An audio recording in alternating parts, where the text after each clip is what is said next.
To introduce the next speaker, who will be talking about creating the clean hydrogen marketplace in America. My good friend on this hydrogen journey, Andy Marsh, CEO of Plug Power. Come on up, Andy.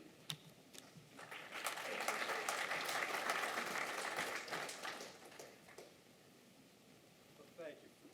Good to see you back in the U.S. Yeah, thank you, Frank. And I'm the chairman of the association, so he has to say good things about me. So I'm Andy Marsh, and as Frank said, I'm the CEO of Plug. And if I was here, I've been here doing this for 15 years, and if I was here 10 years ago, it'd be Frank and myself in the room. This industry's really changed. You know, this week, so we're hydrogen events in Washington. There's a hydrogen event going on in Rotterdam as we speak. And Monday night, I was a speaker in Paris at an event, great place. It was the French National Library in Paris. Just gorgeous. They just redid it. And I recommend you go. But High 24 announced the closure of a $2 billion infrastructure fund for Europe. And for us who have been in the industry, like Frank and I, we would beg to raise $2 or $5 million. And today, it's so much different. Capital is available. And I think hydrogen, that works. Hydrogen has really changed over the past 4 or 5 years. And when I look at it, it really started with Paris. And I really didn't understand at the time. But in Paris, countries around the world did make a serious commitment to reduce their carbon footprint. And there did become a realization you couldn't just do it with batteries. And I'm not a purist. But, when your numbers started coming out, a lot of work done by the Hydrogen Council during those years to show that hydrogen could represent 20% of the energy need 2050. And that got people interested. COVID was also important because these same countries that made the commitment also stepped back and said, if we're going to make investments into the future, let's make investments where we want future jobs. And that's in a clean, green economy. And I think the third one is this horrific war that's going on in Ukraine. And being in Europe, I've been in Europe for about 2 weeks before I popped back here. It's really clear the pressures the Europeans are under. And there really is a desire to escape these dictators who are controlling the price of a precious commodity to keep people warm in the winter. Well, I take a look at Plug, and as I mentioned, I'm not a purist, but why are we making a commitment to green? And it's actually really clear from our perspective.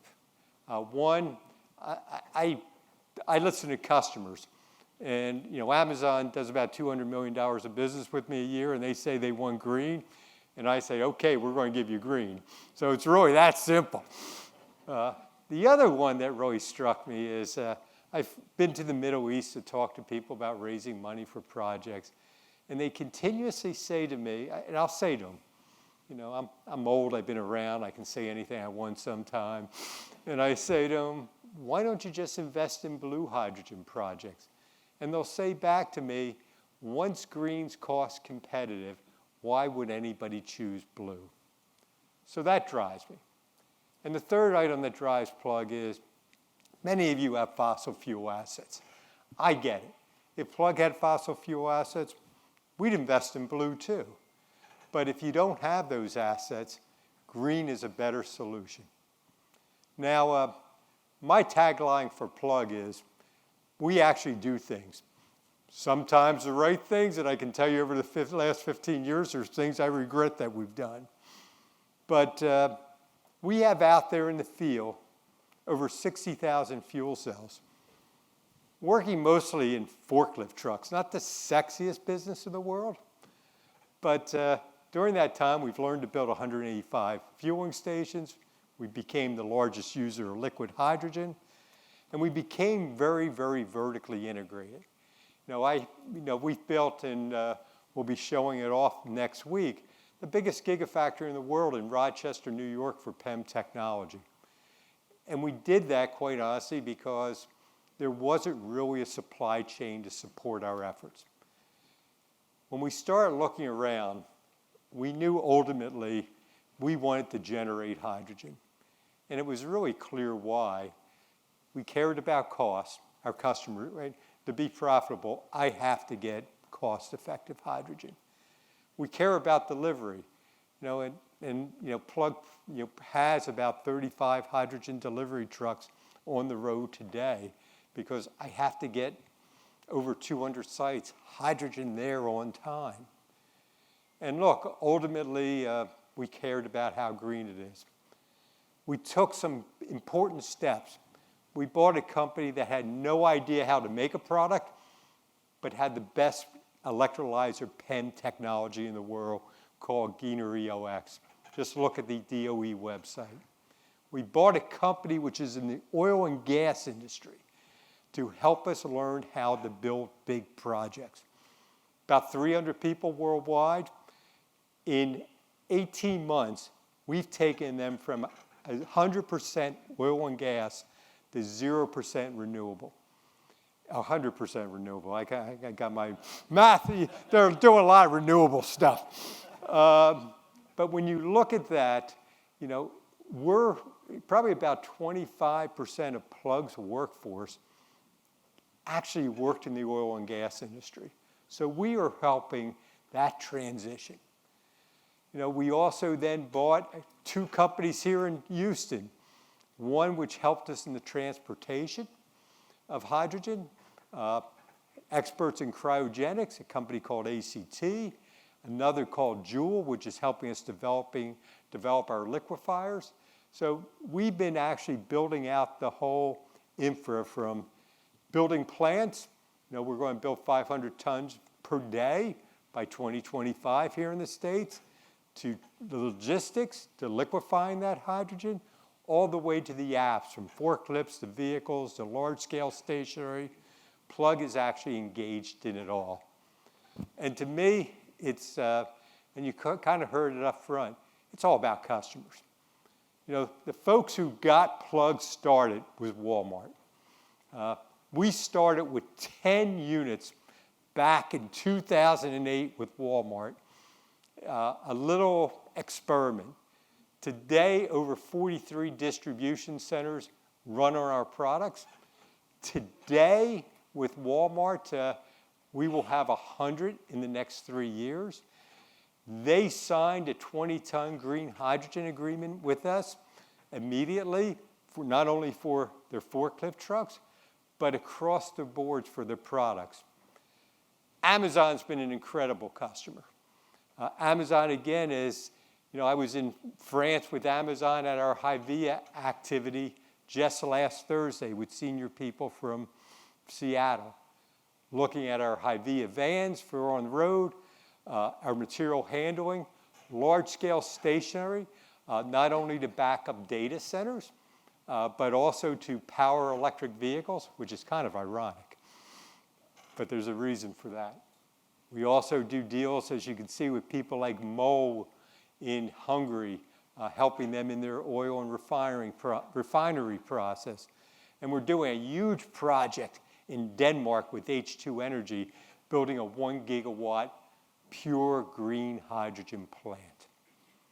So seems pretty rosy, but there are challenges. And when I look at the challenges for us in the green hydrogen industry, it really starts is the power infrastructure there. I mean, it's actually the first question I ask our sales forces with our electrolyzer business. Where are they getting their power?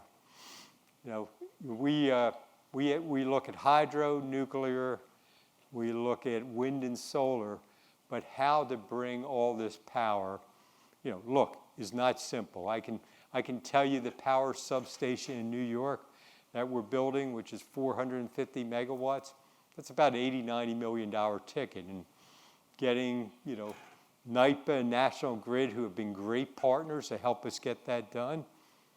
It's not cheap, and that's just a small part of the capital expenditures. But the infrastructure is important. Plus, you need a network. If you're going to really service customers, you just can't build a network, a plant in New York. You have to have them spread across this country. Without that, you'll never get the transportation costs right until there's really hydrogen pipelines to support the efforts. And finally, you need the applications.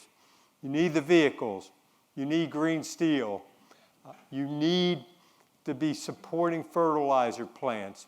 Without the apps, and I think those apps, which are not as exciting as mobility, but represent an equal size of the carbon footprint of the world, are probably critical to get this transition moving. So what are we doing about the network?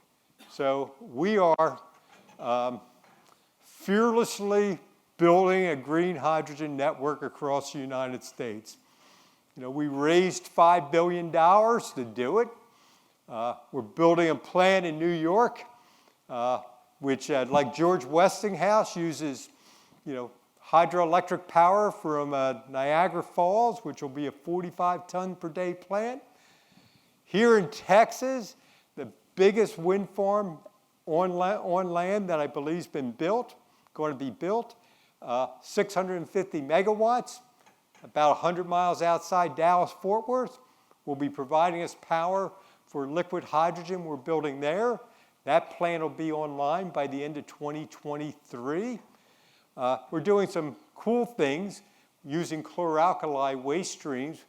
We already do one plant with Owen, and we're doing a second in St. Gabriel's.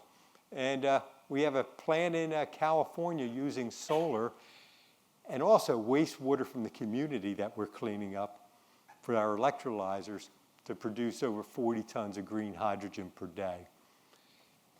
We've announced we're working on 13 additional sites. You need green hydrogen. On top of that, we're building a 35-ton per day plant at the port of Antwerp-Bruges, which is the second largest plant in the world, which we're really excited about. And finally, we have a relationship with Acciona in Spain where we're looking to do the same. So building these networks out is important. Transporting hydrogen is equally important. It's expensive to transport hydrogen. It's 33 kilowatt hours of energy in a kilogram of hydrogen. And to move that about 500 miles, it's about $1 in liquid form. To get our costs right, we need hydrogen pipelines in this country and in Europe. Costs for a dedicated pipeline, say from putting hydrogen in from Wyoming to California, where the wind's blowing and where they need it, probably about 10 cents a kilogram. If I worked in the DOE and I had a magic wand, I would take that whole $9 billion and just convert pipelines, because that's where the cost is. And that's what we really have to address. So when I take a look at the apps, there's vehicles, there's, as we mentioned, green ammonia plants, there's large-scale stationary. We've done some real cool things with Microsoft, for example, where we've demonstrated a 3-megawatt system to back up data centers, which also could be used as peaker plants, which is really cool. We also, I was in France with our partner Renault. So Plug and Renault will put 800 fuel cell vehicles on the road next year for last mile delivery. And there's a lot of flexibility associated with that. 800, we're sold out. That's all we can make next year. By 2030, we expect to have 1,000 on the road. It's a JV where Plug owns half, Renault owns half. They brought their technologies for electric vehicles. They've been doing it for 20 years. I had no idea. We've been doing it for 25 years. They had no idea. It actually really works well together. And I heard earlier about partnerships, and I do believe in the partnerships. And when I think about partnerships, we have technology partners. We're working with a company, United Hydrogen, which came out of Airbus, who are going to have regional flights next year with hydrogen. Experimental. Plug power fuel cell systems are part of that. We invested in the company. It's an interesting technology. I was with the CEO of Airbus on Monday. We were discussing the work we're doing to think through how to put a hydrogen airport in the United States that Plug and Airbus is working closely with. So we're working with technology partners. We have joint ventures around the world with people like SK, where we're looking to put 400 megawatts of stationary power online by 2025, again using chlor-alkali waste stream to create electricity, and 200 megawatts per year every year through 2040. We have JVs with Fortescue in Australia. So the company, we've kind of changed where I started talking about we're doing it all ourselves, but it really is different today. I think that underneath that all is the fact that we also, we don't like to say we acquire companies. We kind of ask people to join us. We don't, but we've had people like Giener, who I mentioned, electrolyzer technology experts, the folks in Netherlands, in India, who were associated with building out large plants. We had folks at ACT and Joule here in Houston, and we continue to look at companies that make sense to come join the Plug Power family. So it is a lot different than 10 years ago. And we are an inflection point. You talked about with the green hydrogen, with the Inflation Reduction Act. It is really a game changer for the industry. And I know you heard a bit about it already. Here I am in D.C. on the big celebration. Me and 3,000 of my best friends. I fought to get an invite. That's how important I am in the industry. But for us, there's two things. And we look at it. The production tax credit for $3 a kilogram for green hydrogen is really significant and makes green hydrogen competitive with natural gas as an energy carrier. I think the second item is that has not got as much press as the investment tax credit. The fact that there's certainty, and it can be up to 50% depending upon what labor you use, is going to help propel the solar and wind industry faster, which just helps all of us in the hydrogen industry. And on top of that, when I take a step back, for us in the fuel cell industry and the apps, it's a driver. Quite honestly, I don't know if Plug ultimately is more of an energy company than an apps company.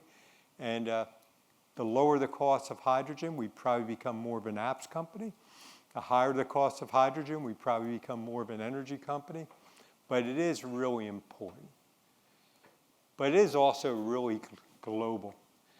And I don't know if people in the U.S., and I got to tell you, I didn't figure it out. I've been working on this for 2.5 years with Frank, that the U.S. is now the lowest cost producer of green hydrogen and green ammonia. And it is a huge export opportunity. That, to me, people need to take a step back and think about that opportunity. I was on the phone with in the Middle East, and they were complaining bitterly to me about the Inflation Reduction Act, how it makes the U.S. more competitive.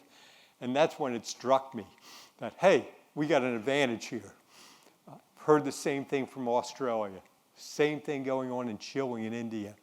All these countries thought they would become the big export of hydrogen and energy. And now we find that, quite honestly, the United States has a differential advantage. And I hope the people in this audience, we all together, can take advantage of that.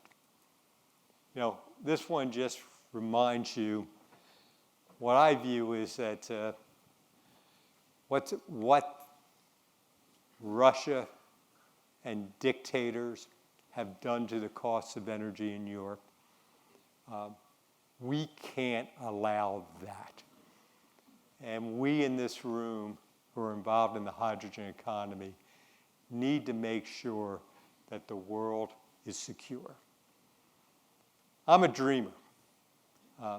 I started my career in the wireless industry in 1983, and nothing worked. I was in a hut in Florida over an AM radio station. I worked for Bell Laboratories. It didn't work. It took us years to get it right. That's been great for the world wireless. Not only just to make our lives easier, it's actually taught people how to grow food better in places of the world. It's created businesses in the third world. It's been so great for society. People are smarter because of it. What we're doing, has financial benefits. I hear Goldman say it could be a $1 trillion a year industry. But the benefits to the world are even more important. We've been born in a wonderful time. Most of us have had a wonderful life.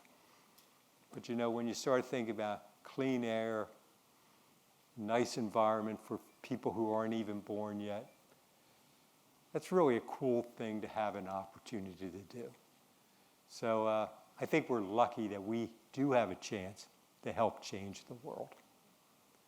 And finally, I'm going to end it with a quick commercial. We have a symposium we hold every year.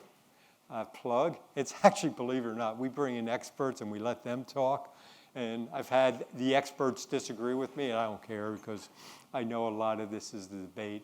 But if you'd like to watch it, you can get a tour of our Gigafactory.